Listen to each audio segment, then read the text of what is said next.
I can tell. All right. As few words as possible, how will your friends describe you? What would they say about you? Very direct, very hardworking, very focused. You have a story? Why your friends would say that? Because they know me. Give me a story. There's so many. I mean, right now the story is for my friends to see me, to find me. They got to get on the campaign trail with me. So they insert themselves onto the campaign trail because that's what we're focused on doing. We've got to flip this seat. Yes, ma'am. John Cornyn has been sitting in the seat since 2003. I find that to be of serious importance that we get the right candidate out of this Democratic nomination process so that we can actually flip the seat. I believe it is totally doable. It won't be easy, but it can be done. If I didn't believe that, I would not have given up my seat in order to pursue this. But you have to have the right candidate in order to win.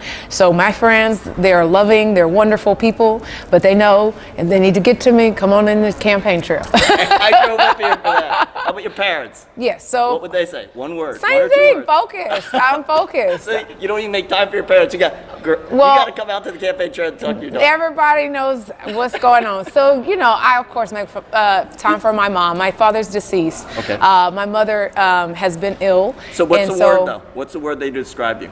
I'm focused, hardworking, hardworking, Right. and that includes and includes in terms of for my parents as well, in terms of making sure I'm looking out for my mom and her interests as well. Where did you get that hard work? Did you get it from her? My parents. Why? What was their story? My parents, grew up in an environment. They had to work hard for the things they got. Nothing got handed to them, and so my father, he lost his mother when he was a child. He lost his mother to breast cancer when he was a child. He was young when he started working. He was young when he tried to start becoming an independent person. So that work ethic is something I got from my dad. I remember my mother, she was a physical therapist. My dad was a pharmacist, my mom a physical therapist. She's recently retired in the last few years, and even in her case, when she finished school, she wanted to give back. And so she came back to what's called the Fifth Ward area of Houston and worked at St. Elizabeth Charity Hospital. It was a charity hospital at the time, so people could see that there were role models in the community who were giving back and doing the work and are the professionals. And so it was never in my house, we never really talked about service or hard work. You just did it. And that was what the expectation was. So it was by model that your By mom modeling, showed. yeah. It was never, you have got to work no hard. finger pointing, never.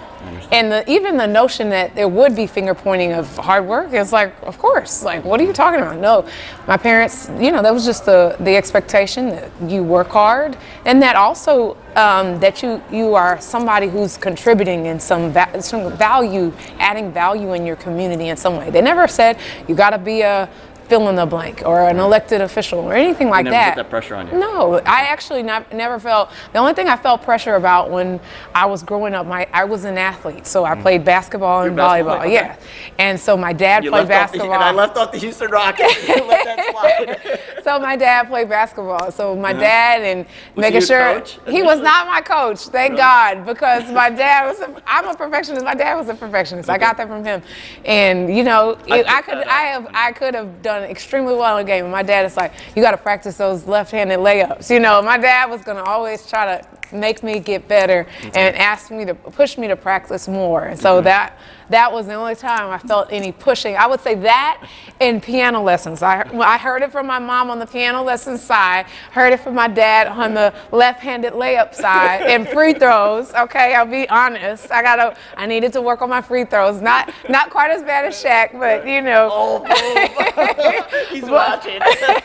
Oh, boom. But needed to work on that. So, you always want to make sure you're well-rounded, Right, and that your absolutely. weaknesses become your strengths, right? And that's, a lesson that I carry with me in life, If there's something that you're not strong at, you work at it. You don't avoid it or run away from it. You work at it.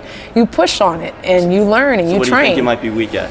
Right now, in terms of, You tell me. What do you think you need to work on? Everyone, I'm trying to improve certainly. yeah, I think for me, it's being present in that experience and enjoying the experience. I always am So you enjoy the 3 hours of... Yeah, but I tend to be someone who, can be present in the moment, but I'm not necessarily enjoying the moment. Right. You know what I mean? I can be present and be there, but I'm always also looking ahead. And you've got to navigate next steps, or how are you going to address this concern, or the multitask. I've got to work on that. Okay. Even though it's a good thing, it's also can be something to work on as You well. made me lose my Balance. place. How would you describe you? What's the word to describe you? I'm gonna say something about being driven. So it's driven. It's driven. Driven, but also I'm about the people. I mean, if anything anybody will tell you is that I'm serious about really making change happen for people. Right. To me, this is not a game of politics. Yes. I don't actually even like politics, to be honest with you, if you really want to know the truth. I'm here for the service. I love the service. There is nothing more rewarding than somebody looking in your eyes and really having an appreciation for something that hasn't been done, should have been done, but finally gets done. And for them to see that relief, or them seeing the excitement when you have an opportunity that they didn't know about. Those are the reasons that I do this. It's the reward from seeing that transformation happen for people, to see people become enlightened or empowered. That's why I'm in this space.